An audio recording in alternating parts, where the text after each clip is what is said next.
Tyson came to his DIY tiny house build with no experience. Like, I think he said that he built a computer desk and a coffee table out of wood, and that was it. He graduated from university doing a teaching degree, so completely separate from building.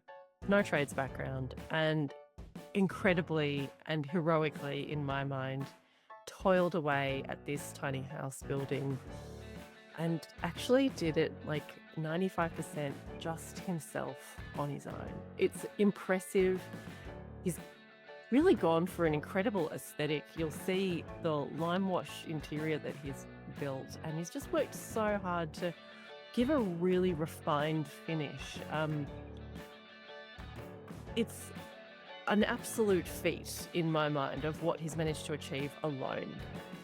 He's in South Australia, and he does reveal to me, so you hear me hearing for the first time, that there's some pretty hostile news from the state government of South Australia. So stick around particularly if you're in South Australia. Definitely listen to this episode because it talks about some of the stuff that's going to be relevant for your tiny house journey if you're in a tiny house on wheels in South Australia. Candid Tiny House is a podcast and a video where I get to go back to our past clients, people who've bought a trailer from us and taken a course on how to build a tiny house on wheels in Australia. And they've gone ahead and built their tiny house. And then we get to have an honest, deep, reflective conversation about what it's really like to build a tiny house so that you can learn from their reflections, their mistakes, their wisdom, all of their rich and varied experiences from building a tiny house on wheels in Australia. So grab your notebook and a cup of tea because we're sharing real stories of what it's like to build a tiny house in Australia. Thanks so much, Tyson, for joining us to talk about your tiny house build today. It's a real find really myself really excited to talk to you about your house because it's a beautiful house and a big achievement. Oh, thank you. Yeah, no, keen to be here, keen to talk about it and hopefully help some other people with their DIYs as well. Yeah, great. Do you want to tell me from the beginning, like what had you think about tiny houses on wheels as a thing that might work for you? Um, I think I started initially like years and years ago wanting to do like van life when that was sort of kicking off as a big thing. But I was like 18, 19 at the time, didn't have a lot of money, that sort of thing. And the vans I could buy at the time were pretty run down, and I knew they probably wouldn't last very long. So it started with considering like full-time van living. And then when I came across, must be a YouTube video or something like that of tiny houses, like when I'd already sort of mentally prepared to live in a van, like such a small space, to then seeing tiny houses, like, oh, that feels like huge compared to a van. And I can still have a shower, I can still have all the sort of, nice amenities, the cushy amenities of a house. I was like, oh, okay, yeah. And like that doesn't seem too hard to build one. So then it was sort of like a dream for years. Like while I studied at uni, and throughout uni, it was sort of like, okay, no, I think I actually want to do this when I finish. So then yeah, kind of like saved up throughout uni, and then like getting to my last year, is when I sort of pulled the trigger and I was like, okay, yeah, I'm gonna do it. And that's when I bought the trailer from you guys and sort of went from there. Wow, good on you. And to save money at uni, I felt like there was a choice between eating and studying. Like it was really hard for me to earn or save whilst I was at uni. So good on you. That's a feat in itself. Yeah, I was lucky enough to be living at home throughout uni, so that did definitely help. But yeah, just setting aside the money I earned, I was pretty, I guess, frugal with how I was living, and just all my money was trying to just save for the tiny house. But yeah, lucky enough to live at home. So Yeah, yeah, good on you. Nice one. Thanks, Peas. So what year was it when you bought the trailer? bought the trailer. That had been, was that 2022? I guess, yeah, 3 years ago now. For 2022, I think about July is when I bought the trailer from you guys, and Mhm. or I paid the deposit or whatnot. But that was the year that had a bunch of flooding over your way. So I tried to pick it up like one time, and there was like the roads were all washed out. Like had a weekend lined up, and the roads were all washed out. So then I had to delay it another month and that sort of thing. But Right. yeah, yeah, it teed up all right with uni and everything. But yeah, sort of did the deposit on the trailer, and then over those few months is when I was doing all like the 3D drawings and that sort of stuff. Hmm. So then that gave me time to do all the planning of the framing and whatnot. So it worked out really well, actually. That's good. Yeah. Yeah, nice. And what DIY experience did you have before you started building your tiny house? Uh, I'd done some very small things, like made like a pot handle for like a pot on the stove, and I'd made a couple of like a coffee table and a like a computer table sort of thing, but they were very basic, just like a slab of wood and some legs on it, really. Um, yeah, pretty much next to none. It was all sort of like, all right, how hard can it be? I'll watch some YouTube, Google a bunch. I'm glad you were that confident because you've really cut your teeth, I suppose, on this house, and it's Yeah. really come off well for you. So that's good. Yeah, yeah, it was definitely harder than I thought it would be. I think it was a bit of naivety or whatnot. But yeah, I think just some like I guess doggedness or whatnot. Sort of just when things got hard, just take a moment and just keep chipping away at it till you figure it out. Um, Yeah, good on you. yeah. Yeah. So at some point, I imagine, I think you said that you took one of our courses, didn't you? Did you attend to a weekend workshop in person, or did you? No, I did your online course. And that was yeah, that was actually a really good way of just getting my head around the basics of it. Like, so I'm going with no experience. So it's just like, all right, what does a stud actually mean, and what's this, what's that, and like, so your course sort of work my way through that like over one day or a weekend or something like that, just the online course. Yeah. And that gave me a lot of just like really useful just starting information as like the starting point to then build off of. It's okay, now I have a rough idea, now I need to work out how exactly I want to do it. Mm. um, so yeah, yeah, did your online course, and yeah, that was awesome. So big help at the start, and I Yeah. think that's actually why I originally got my trailer through you guys, because I saw you had the online course. I think I did it first before um like going for the trailer. Because yeah, it was really useful. Yeah, great. Good to hear.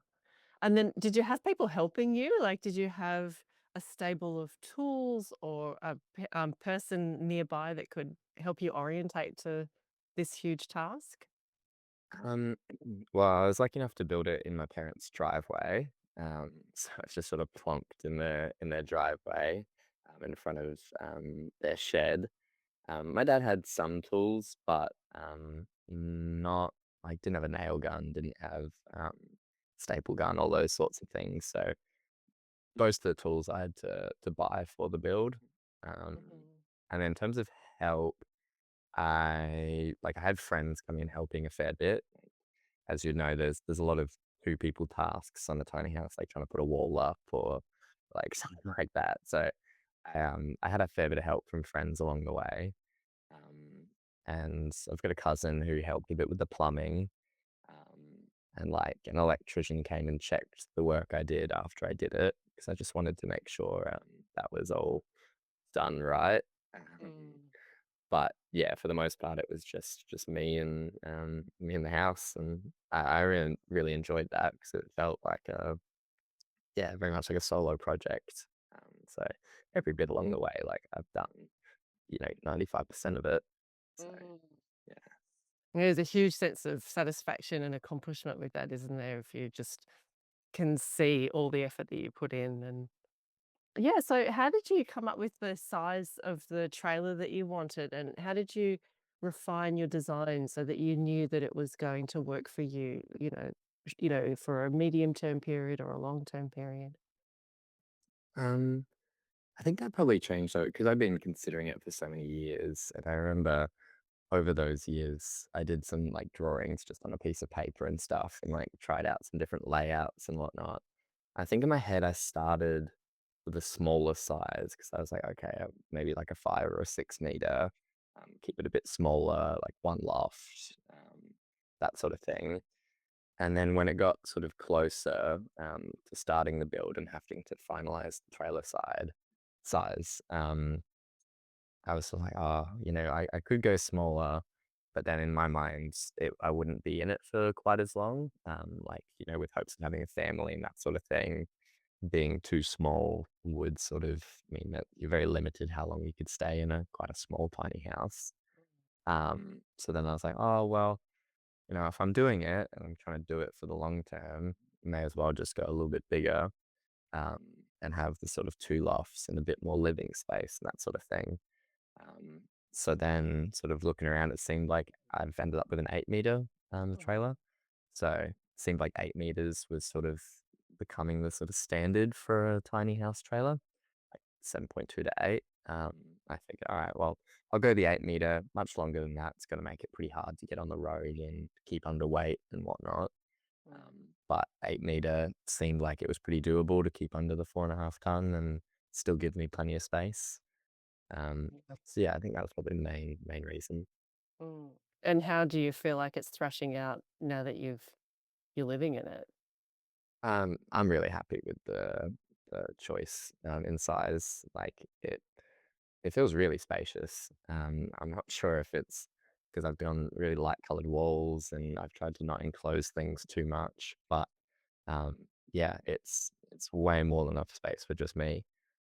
So That's yeah, great.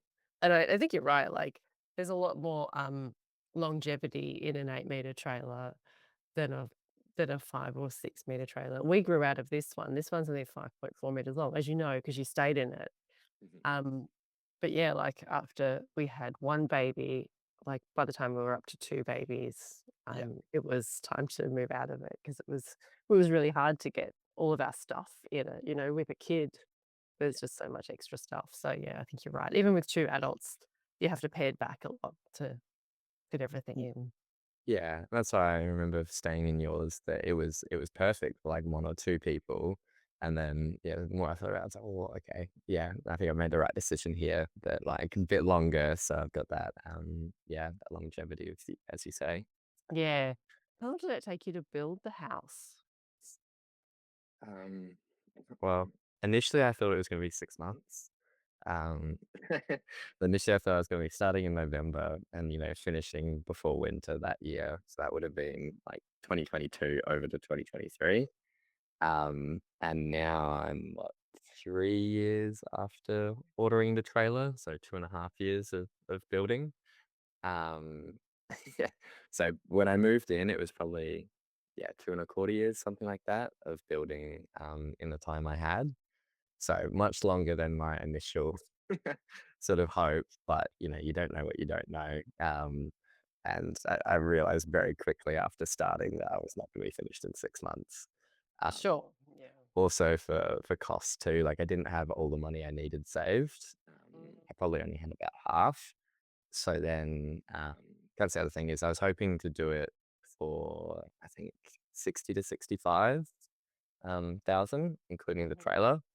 And now it's ended up being I think 90, not including the off grid. So it ended up being a fair bit more than I expected. So it Yeah. just meant that I had to wait for money to come in before ordering material to get started on the next step, which is fine. It sort of did give me time to plan sort of each step. Mm. So it worked out well in the end. But yeah, so about bit over 2 years, like closer to 2.5 of building. And then now I'm in, there's still some small jobs and stuff to do, like just bits and pieces I haven't finished and sort of, not feeling super rushed to do that. Just enjoying a bit of a break at the moment. Good on you. Yeah, well Yeah. deserved. So so tell me how you've structured your week because, like, I guess in the first little while you finished uni, or Mhm. were you still studying in that first year of building? No, I'm finished. I like finished in November, and then pretty much as soon as I finished uni, then I got started building. Um, but for work, I coach gymnastics. So Okay. that's a sort of an evening job. So coaching is after school hours. So it would be, 3:30 onwards on weekdays and then sort of like an all day Saturday. Mhm. Um, so that gave me during the days until about well, the other thing is I work in Adelaide and I built the house in Middleton, which is about an hour south of Adelaide. Oh. So I was commuting back and forth to get down there to work on the house. So I would sort of, most of my weekdays I would spend in Middleton, wake up, work on the house for a few hours, eat lunch, drive back to Adelaide, do my work, drive back to Middleton at night, sleep, and then repeat. Yeah, okay. And then I had all day Sunday normally to work on it as well. So that's when I would get friends to come and help. So there were definitely times where it was only two people jobs that I had to do. And then I would just have to wait for a Sunday and then wrangle some friends to come and help. So that definitely slowed the whole process down a lot as well, because there's, plenty of jobs that are quicker with two people, but then there's also plenty of jobs that you just can't do with one person, like Yes. big long sheets of cladding and things like that, that you just need help with. So And it's tricky because you don't have like a couple of days chunk. Like you don't have a Friday, Saturday, Sunday where you could possibly get two people and really expedite, like, yeah, really finish something off. yeah, exactly. So I did find that tough, and it probably contributed a bit at times to maybe burnout or being a bit, I don't know, not demotivated, but maybe hopeless. At times it's like, oh, I'm so slow with this progress. Like, I just want to get cracking on it. Um, but yeah, so then when I had long weekends or so I'd have, maybe a week off of coaching at certain points, then I could have a week or, a weekend Mm. at least to just smash it out. So that was always nice having a bit of a boost in productivity during those times. Yeah. It sounds like you were working on the tiny house or in your job all the time. Did you Yeah. get away at all to help yourself sustain the momentum or just work No. solidly for 2.5 years? Yeah, it was a lot of work. I definitely got burnt out at times, and I would just get to the point, and then I would just leave the house for a couple of weeks, just trying to recover a little bit. Um, but I would still be working at that time. So for the most part, it was just just work, building, work, building, work, building. Hence why Wow. I've been moved in, and I'm just like, I'll keep doing the work, but I'm gonna enjoy a bit of free time at the moment. Yeah, I'm sure that'll settle in for months too, that feeling of not having 2 projects on all the time, like work and the other work.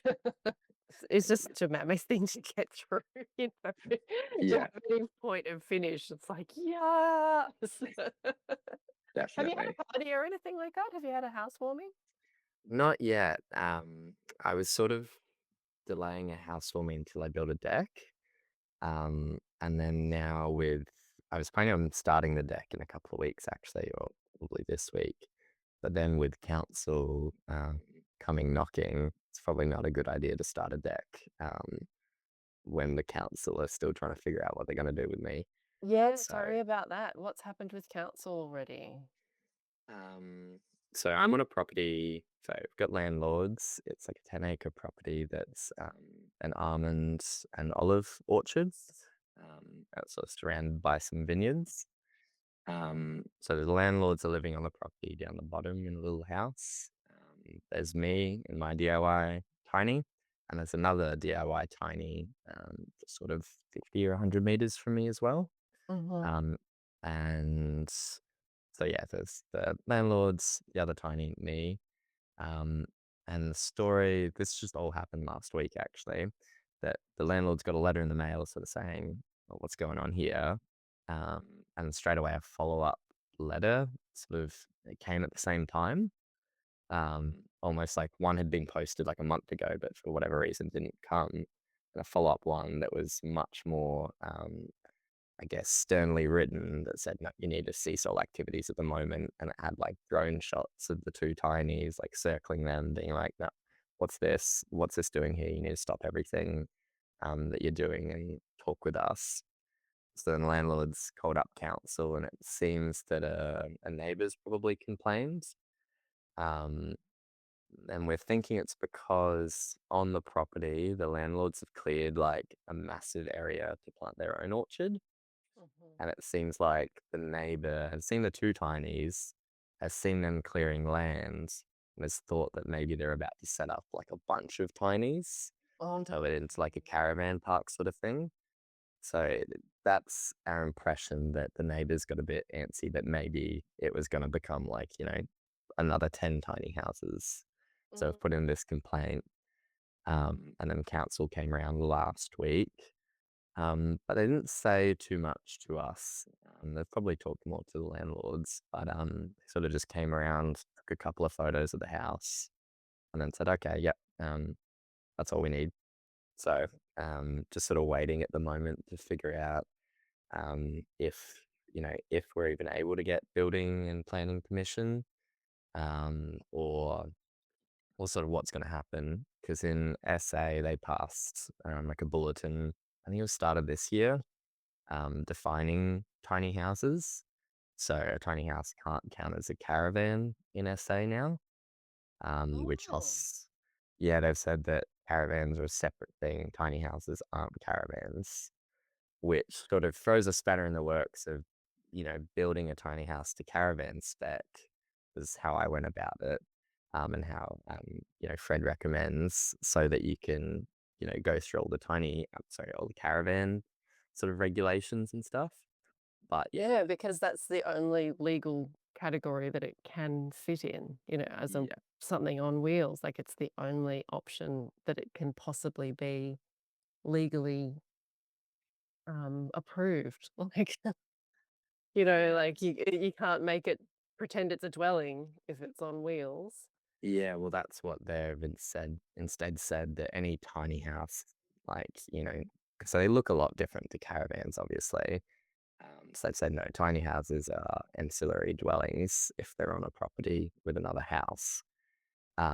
And therefore, as an ancillary dwelling, has to have all the building and planning approvals, which I don't even know if that's possible for a tiny house, like the way that they're structured with like lofts and that sort of thing.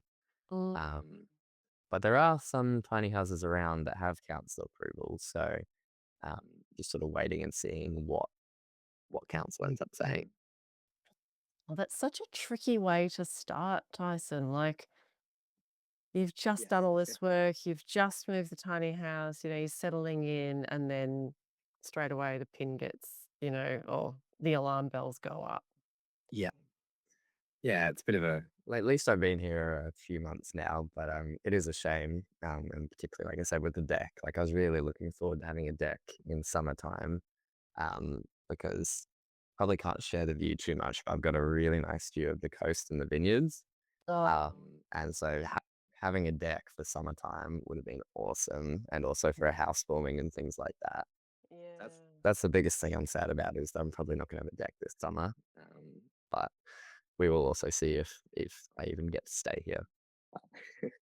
Yeah, that's such a shame. I mean, so many people manage to live without being, I don't know, noticed or called Mm. out or for whatever reason for a long time. And I'm really surprised that, well, in a way, I'm not surprised that South Australia has gone ahead and made their own rules over the top of federal vehicle laws because Mm.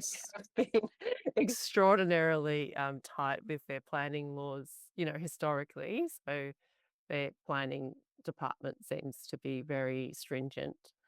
Yes. Um, but like to say that something that is built to vehicle specifications, which is a federal law, is not considered a vehicle sounds like, um, well, from my perspective, a bit of overreach. Yeah.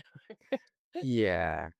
Yeah, I think how they're trying to justify it is that like, oh well, tiny houses end up on bricks or jack stands or whatever, and then as soon as you do that is when, well, they've said that even for caravans, I think as well. As soon as the caravan's somehow attached to the land, they're also classifying it as an ancillary dwelling. Um, so I think maybe that's how they're trying to justify it, but it is quite annoying because then it's like, well, where do tiny houses stand? There's nowhere. Um, but yeah, Yeah. Oh, that's really disappointing. yeah. Yeah, I hope that you either get allowed. I mean, it'd be really nice if they give you a pathway forward for, like, how you can, tick whatever boxes that they need. Mm. It'd be really nice if they could provide that. Um, Otherwise, come to Victoria. Come and live in Castlemaine. We have a circus. You can work there. Circus, there we go. Yeah, so fingers crossed, it all goes well, but we'll see. Give you an update in a few months. Yeah. Yeah, I'd like to know how it goes. Yeah. All right. Oh, that's a bummer. Yeah, I was going to ask you about your challenges. So you've been talking about council. Are there any other things in that category that you want to talk about? Like, did you get injured or anything like that? Um, During the build, I feel like, mm, one of the big challenges early on was it was the summer I started building it was abnormally wet. Like it just rained the entire summer. And then the storage boxes in Storage the boxes. yeah, and they just kept getting full of water. So I didn't want to put a hole in them and a plug, so I just kept having to drain those of water, and they ended up rusting a little bit. But also just there was so much rain that my floor joists got pretty like waterlogged too. As I Mm. was building that. And then just because of the wild weather, it was like bucketing and I was working outside for everything, like all my timber cutting and everything was outside. And it wasn't even just like light sprinkles, just bucketing just nearly every day for months. Such a weird summer, but that really slowed down the start of the whole build and like even just trying to get it waterproof. I think one of the days is because I followed your guys' construction method with the plywood and then painting it on the outside. Mm, mm. And then one of the days, like plywood's up, start painting it, and then just rain, like massive storm washes all the paint off the outside. Oh, no. It, like, sure, it was only a few hours work, so I just had to redo it after. But that was sort of the story of that summer building. It was just constant rain, like, putting the roof up and everything was just miserable because, raining the whole time. Um, Oh. so it was really nice once I got it waterproof and then the rain kind of stopped as, as Terrific. you expect. Yeah. Um, I guess the other big challenge I was going to mention is made a very rookie mistake at the start is I leveled the trailer and started doing the floor joists, but I didn't realize that the trailer legs might settle into the earth a little bit. So leveled it all, started doing the joists, put all the joists down, and then I go to check the floor joist for level, and they're like the whole thing's like on an angle. And again, with not much experience, I was like, oh wow, okay, maybe the trailer's at a level of whack, or maybe my floor joists are somehow. But so then I just started like planing all of them down to get them level. And I didn't realize till I was like halfway through like planing them that it was just the trailer had shifted out of level in the earth again. So I ended up planing out a fair bit of material from the floor joists because it sloped from one side to the other. Um, I didn't end up going back and fixing it, but that was sort of weighing on my mind the whole time is that I've lost, a fair bit of material from the floor joist because I've planed away at it. So that'd be a tip to anyone at their tiny house. I saw someone must have mentioned it in the Facebook group um, at some point after I like searched up and they're like, oh yeah, make sure you double check your trailer for level after a couple of weeks because it can settle into the air. Like, okay. That's what happened. It would have just tilted a little bit, so then you were planing off the bit that was just a bit high. Yes. Oh, dude. Tricky. There's so many factors to think of, aren't there? Yeah, yeah. So then You it did was all the right thing. You were checking. You were even checking, is it still level? Like, you would have been better to not check at that point because you would have just built flat. yeah, exactly. Oh, what a So pain. Yeah. that was one I was gonna mention. Um, yeah, other one was just water, just had like leaks and stuff. But it wasn't actually leaks in the roof or anything. It was just because like I hadn't like fully done all the edges for cladding. Like I'd done, the roof cladding and then the wall cladding, but I hadn't done like the fascia, Fascia? well, the equivalent of a fascia. Okay. And then there was water coming in that way, and it seemed like a lot. And so for a while, I was stressing whether there was a leak on the roof. But then it turned out it was just the like rain being driven in sideways because I hadn't been covered yet. Um, yeah, they were probably some of the big ones. I'm sure there's plenty more challenges came across, but they're the ones I can think of for now. Yeah, good on you. Tell me about your cladding choice. Like, I want to hear about your paint because I Mhm. love your paint. On the inside, Yeah. yeah. Um, Cladding on the outside. Well, like I said, I did the brace ply all around the house, Hmm. and then painted it all, sealed all the gaps, and then painted it. And then I remember I was deliberating for a fair while on how to give the cladding a bit of an air gap, because that's in some of the building code stuff that you're supposed to have that air gap there. Um, Particularly if you don't have an eave, which tiny houses can't have an eave, Yeah. unless you're going to go over the road limit normally. Um, so then I was, yeah, deliberating for a fair while and kind of have an air gap. I found a product that essentially looked like core flute.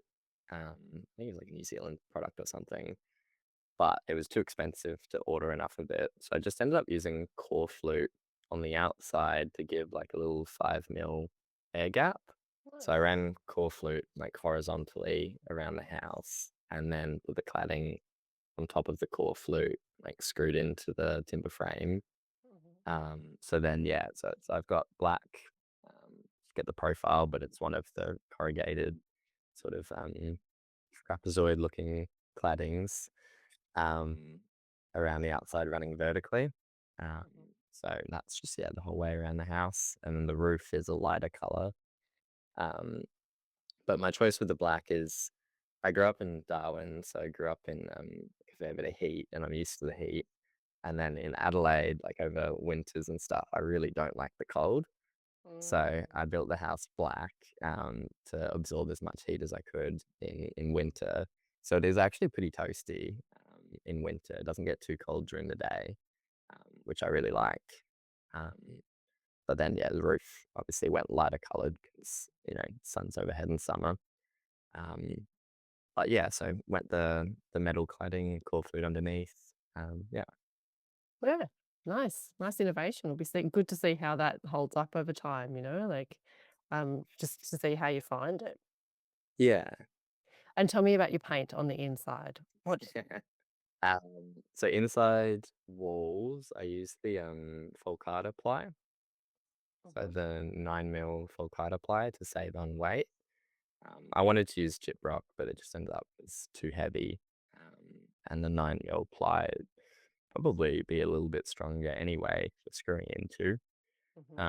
So yeah, I used the Folcata on the inside, and then it took months to do my internal painting because I used the plywood and like put it up, sanded it down, and then I used like wood grain filler to essentially work as like a skin coat over the plywood to get rid Mhm. of the plywood grain. So Mhm. then I did yeah, a coat of um, wood grain filler and gap filler as well for the joins. So coated that over the whole thing and then sanded it all down. And then I've got Limewash paint is my final layer. But to be able to do Limewash on the final layer, you have to do all of these priming layers. So it's got like 3 coats of like actual base coat paint to seal the wood in, with sanding in there. And then the Limewash has its own prep coat. So it's got a couple of coats of that prep coat. And then a couple of coats of Limewash, which is quite time consuming, like doing the clouds and whatnot. Um, but I'm very happy with how the lime wash looks. Like it catches the light really well and it gives a really nice texture and feel to the space. Um, Yeah. so yeah, 4 months, probably close to 4 months work just doing the walls. Oh Um, my goodness. That's it's so just, much, isn't it? yeah, because mostly by myself. So it's like so much, yeah, sanding and painting and sanding and painting. And yeah, but worth it, I think. I think so too. It looks very refined, like all the stuff that you've done to join all the gaps and everything, it really smooths out that visual, yeah, like the overall look of it so that it looks really clear and neat and sort of, it really looks like you must have started with a plaster. So it's very, Yeah. very smooth. And what was the color? Did you use bow work or? Yeah, bow work. I think Yeah. vanilla is the one I ended up with. I did so many styles. It's like I probably tried 20 to 30 colors because I just kept trying to find just the right color, and it looks so different in different lights too. So Yeah. try to do like test samples, and you hold it in one light, looks completely different to another light. Yeah. But then yeah, ended up with the vanilla. Um, the only other thing with like the walls and stuff is I didn't did what you call um, the returns to the windows rather than having like not called architraves, but reveals around the window.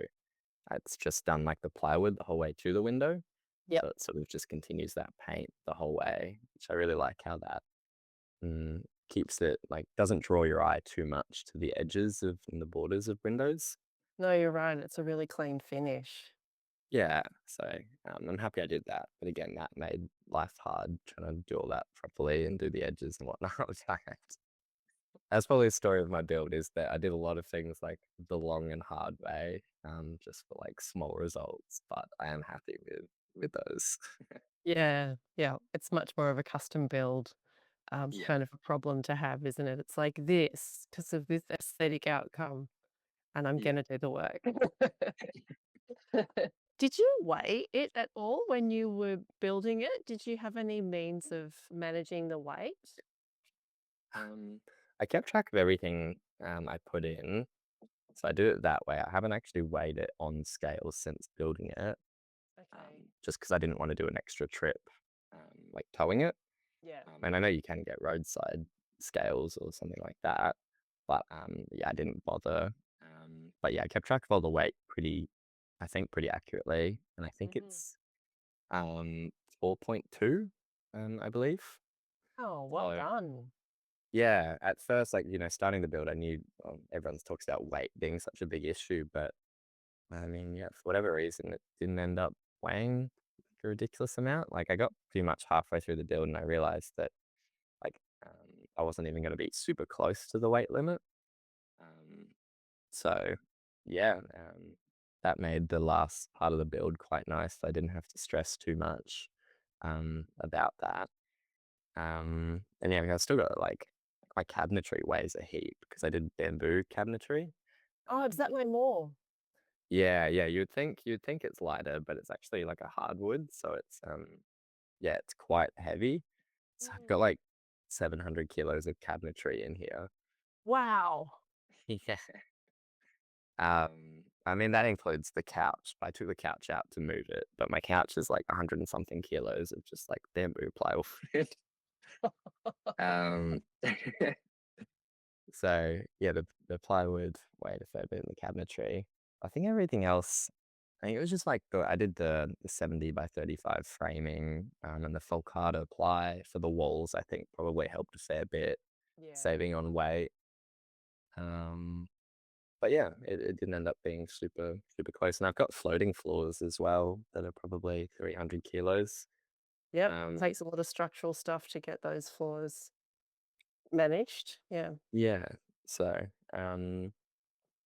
but yeah, no, weight, not too bad, I don't think. Maybe if I put it on the scale, maybe I've completely missed something in the build, but You might get a rude shock. No, I think that sounds on track with what I hear when people are building with the unified construction method, with that lightweight timber framing and the National Construction Code adds in a lot because it doesn't never has to measure weight, of Mhm. course. So like you're not building houses and then measuring their weight and going, it's a bit heavy.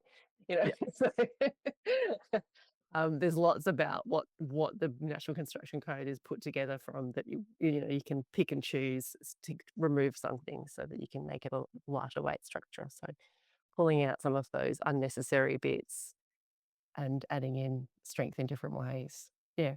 I mean, I'm pretty confident that most people can, when they're following the unified construction method, can get an off-grid tiny house that's 8 meters long and two lofts, full bathroom, full kitchen under the 4.5 ton.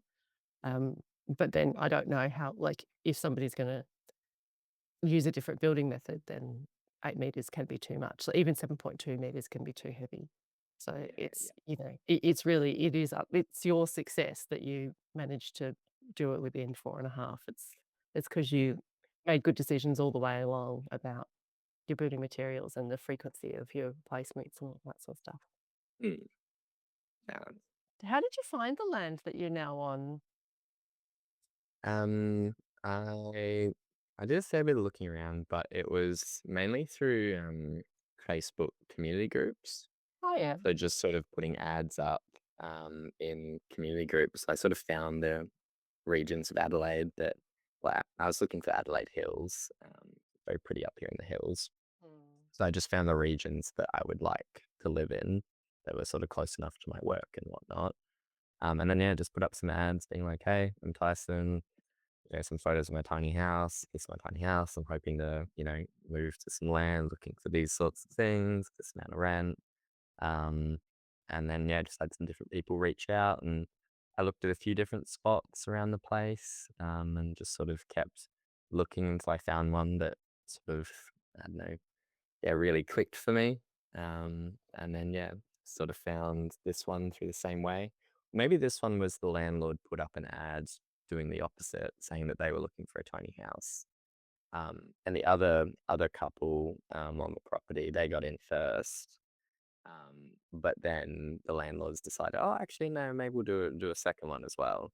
Yeah, So, cool. luckily for me, then, yeah, met with them and came up here and sussed it all out. And yeah, it sort of turned out pretty well for me. It's on like a main expressway into Adelaide. It's pretty close to the expressway, so I'm not even that far of a drive away from Adelaide, and yet I still get the hills and all that sort of more quiet vibe.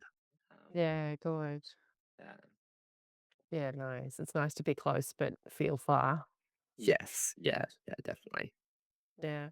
Well, what's it like living in it? I mean, you've been in it for a couple of months now. So how does it feel?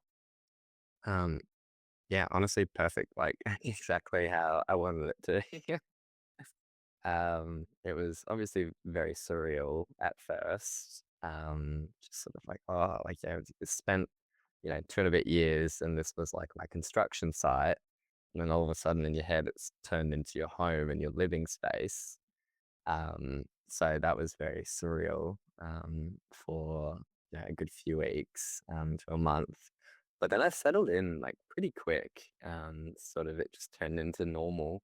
And yeah, I honestly thought there was going to be more gripes, more things that sort of stuck out to me of like, oh, I should have done that differently, or like things like that. I thought there would be more of those, but there's been next to none. Um, Wow. it's just, and I've, yeah, really happy with that. Um, so yeah, it just feels like home now. And it's so nice just coming back and enjoying the space that I've worked on for quite a while. And um, yeah, like even say the kitchen, I put a lot of time into trying to design the kitchen Mm. because I do really enjoy cooking. And so I spent all this time planning the kitchen and like, trying to make sure it would be a functional space and whatnot. And yeah, it's turned out perfectly that my kitchen sort of doubles as like a table, but it's all very open, so it doesn't feel too enclosed and, flows nicely to the living room. Um, Right.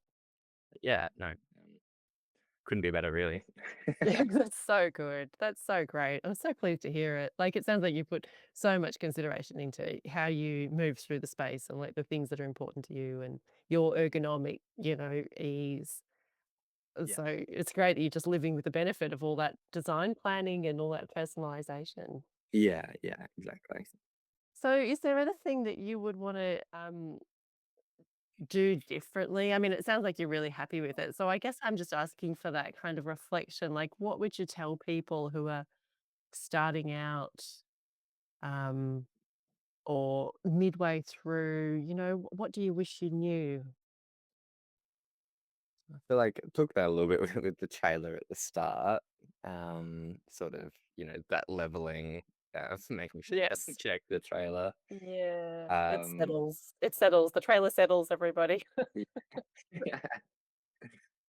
Um, Wishing change isn't a lot that I would change about it. It was more so just like I would do some things and I'd realize after I've just made my life a little bit harder by just doing like these small things. So I wouldn't say it's anything I could really give advice to other people about, but just like small ways that I did framing that then made things harder later on. So like um, the way I framed up, oh, the windows actually is probably a decent point to make. So following the unified construction method, there's no trimmers to windows, which is a good way to save on weight. But I realized pretty quickly when I was doing the cladding and the flashings that the trimmers being there is a good thing because then you've got more to screw to. Because if you don't have the extra piece of timber as a trimmer, you're only aiming for like a 35 mil wide strip of timber on either side of the window. And the way I did my flashings, at least, is it was really awkward to try and hit that piece of timber with Mm, the screws for the flashings. Whereas if I had the extra trimmer, I would have had a bit wider to aim for and it would have been a lot easier. mm. So that is something that I would have done differently. And it probably only would have added like 20 kilos or something, or maybe closer to 40, but not a ridiculous amount of weight. And Yeah, it would have made my life a lot easier yeah, having sure. those to aim for. So I think depending on how you would do your cladding and your flashings, having trimmers is yeah, I think probably a good thing. Yeah, yeah. Having more meat to aim for and Mm, less of a fine tolerance to yes. work within. Yeah, sure. Yeah. Yeah. And then the only other thing I can think of is just I think throughout the build at different times I was a bit maybe blasé with like levels, like having things like as level as possible. Oh, okay. Um, so like I didn't have things that were like way off, but it was just times where it was like, oh yeah, that's probably good enough. Um, and then coming back to it later, it'd be like, why is there like a 10 mil difference from the bottom to the top? It's like, ah, shit, I should have been a bit more precise with that one. But that was also kind of a learning experience for me that I'm very much a perfectionist at heart. And starting the build, I was very meticulous with everything. I was really slow and tried to make everything perfect. And that slowed the whole build down a lot. Mm, So, like, pretty early on, I had to just make a decision. I was like, okay, I'm not going to get everything perfect. I am just going to have to sort of do my best and not fret too much about things not being 100%. mm. So in some ways, I'm happy that I didn't just try and do everything perfect, but then some of those things did come back to bite me. Um, Yeah, and that's so much a learning process, isn't it? Like, because you're realizing partway through, oh, I have to relax my standards in order to progress this. Mhm. Otherwise, it might have been a 5-year build. Yes. And and that might have just been demoralizing, you know? Yeah. It's the sort of time when it's just like, "No, it's too much." So you did a really, self-conscious reflective thing of going like, "Okay, I'm gonna have to change the way I approach this Mhm. from a really sincere place so that you can actually get it done." Get But on. then you don't know what the compromises that you're making are down the line, and so I'm sure that, like, even somebody listening to this will go like, "Oh, okay, so I can relax my standards, but not this bit," so Yeah. just make sure everything's really plumb and level, that's will be so much easier for later on when you have to fit square things into other squares. Yes. Yes.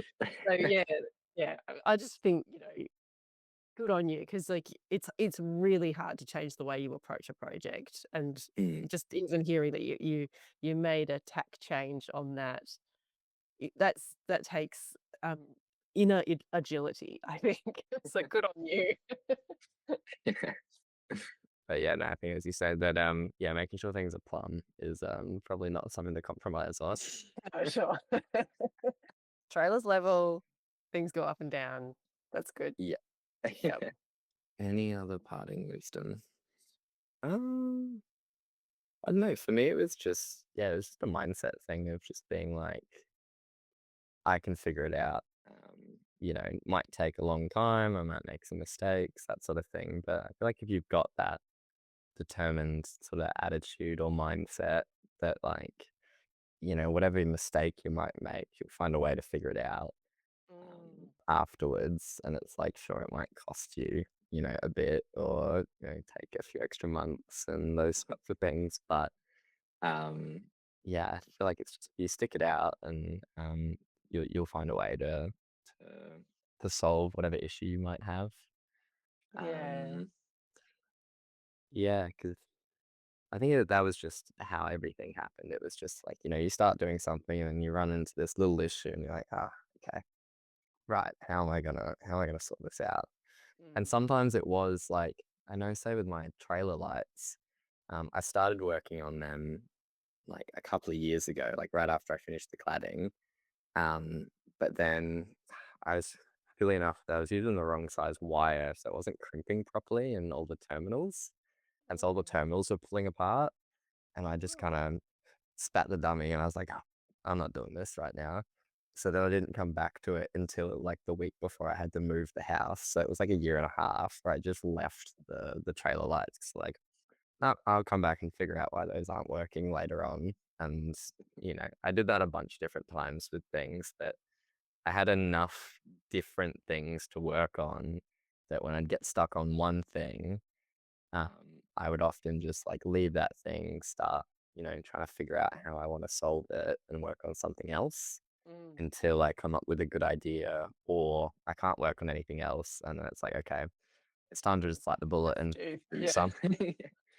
um, so there was definitely lots of those sorts of things throughout. So, I mean, yeah, having that ability to go work on something else and then just mull it over and come back when you're ready.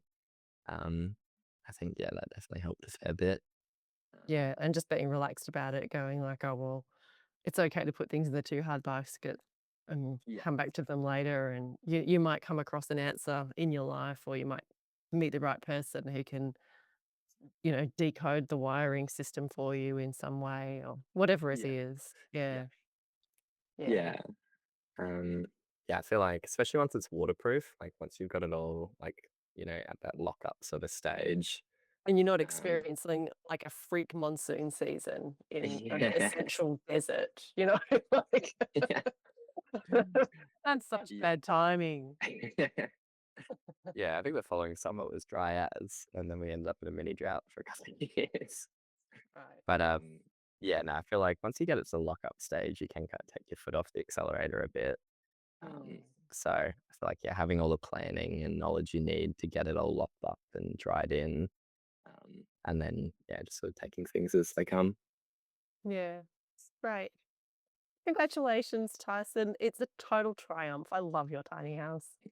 Thank you. And thank you to, I guess, you and Fred as well. I feel like, yeah, your online course definitely helped like get it all started. Like the the feeling before you start, I very vividly remember it being like, okay, this is something I want to do, and I'm sure I'll figure it out. But also like, where do I start? Mm. And I feel like your course has, it doesn't give you all the answers, but gives you just enough to start feeling confident that, like, okay, I think I know what's going on. I still have to work out so many other things, but at least I've got enough of a starting point to be like, okay, yeah, I can work this out, and go from there. So yeah, I would say that that definitely helped me from the beginning. Um, yeah, and then also I guess like we haven't talked about the trailer much. Yeah, talk about the trailer. But I'd say like having your guys' trailer and those, I forget what you call them, the tabs Oh, that the stick stud out. wall tie downs and the floor joist tie downs. Yeah, yeah. I Yeah. think they definitely helped me feel more confident with my framing being attached to the trailer. Particularly the stud wall tie downs, having that like really long bit of metal that you can like bolt into. That definitely helped me feel confident that the frame wasn't going to just like fall off the trailer. Um, Totally. yeah, so they are a bit of a pain to try and work around. Like I will say, trying to cut the holes to slot over it was a bit finicky, but once it was on, it was like, okay, yeah, sweet. Like that's not going anywhere. Like, Yeah, yeah, if it's the fully integrated. yeah, like if the house is falling over, the trailer's coming with it. It's not like they just pivot off the top of it. Sure. Um, um, but yeah, and then yeah, no, okay, that was definitely a good thing to have the confidence in when I was building it. Because I think like one of your biggest fears building a tiny house is that you get it all done in one spot, and then when it's time to move it, it's like, oh, is it going to stay together? or is it just going to vibrate itself apart? Um, so yeah, having a bit of that confidence there definitely helped. Uh, but it didn't make the move any less scary. Um, For sure, for but I sure. think everyone would probably have that same sort of story there that, moving day is just so stressful. It is. You've spent years and years building something and then it moves and you have to trust the process and you have to trust the person driving it and you drive behind your baby on the road. Yeah. Terrifying. Yeah. Yeah. Terrifying, but also very cool seeing it move. Like, I don't know, in my head, it was like, it's, a place, like the house becomes part of the place. And then seeing the same house in a different place afterwards, or even just on the road, is very strange. But it's like, oh, this is all the same stuff, but it's somewhere different now. Totally. It's bizarre, and you probably find that too over the years as you move house, you'll be like, "Oh, that's so weird, like, this is where the light comes in now," or like, I look out and my relationship to the boundary of the property or my relationship to the view or whatever, it's all shifts. So it can Mm. feel like being like you've moved house and you have moved house, but it's just a bizarre kind of something that feels so solid, and then it's just transported to a different location, and then it Yeah. builds its own relationship with that location. It's weird. Thanks, Tyson. Oh, no, thank you. It's been a bit of fun. I always love talking about my tiny house. I think I yap a lot of people's ear off about it. So it's fun making on a podcast just about tiny houses. If you're interested in building or buying a tiny house on wheels, I highly recommend taking our online course, which is called How to Build a Tiny House, the Australian online course, and you can find it at tinyhouseuniversity.com.au. Hundreds of people have used it to build a successful tiny house on wheels, and you can too. We also offer weekend workshops throughout the year where you get to sit for a whole weekend in a classroom environment and thrash out the problems of tiny house building. You'll be taught all of the basics, plus a whole bunch of new material about vapor permeable membranes and everything that we've learnt from passive house experiences for tiny house living to get the best thermal performance and humidity management in your tiny house. And you'll also get the benefit of hearing other people ask their questions and all of the discussion that really helps people thrash out their thoughts about their tiny house building project. With the weekend workshop, you also get the online course for free. So that's a really awesome set of ongoing notes that you can use throughout the period of time that you're building your house. So pop over to fredstinyhouses.com.au/education to find out more about those education offerings. You can follow Fred's Tiny Houses on Instagram, Facebook, TikTok, YouTube, and Pinterest. You can also reach out to us and just write to info@fredstinyhouses.com.au, and that email comes to me and I'll write back. If you're ready to buy a Fred's Tiny House trailer, then pop over to our website, fredstinyhouses.com.au/shop, and peruse through our wide range of tiny house trailers. We only build tiny house trailers. We don't build any type of other trailer. We specifically design all of our trailers with your house in mind. So everything that you need to think about for a tiny house build is considered inside a tiny house trailer design from Fred's Tiny Houses. So check that out at fredstinyhouses.com.au/shop. Please share these episodes with people that you know and love who are interested in tiny house builds. The more people who know about it, the better. Give us a positive review on Apple Podcasts and on YouTube and on Google and on Facebook and all the places. We love 5-star reviews. You'll see heaps of people have already done it, and we're really welcoming more because we want more and more people to build successful tiny house builds across Australia. Thanks heaps. Stick around next week for season 3 of Candid Tiny House, where you'll meet Harrison and Alex, a young couple who DIY built their tiny house in the Blue Mountains of New South Wales. They've done a beautiful job, and it's really worth sticking around and hearing their honest reflections on what it was like for them to build a tiny house on wheels by themselves.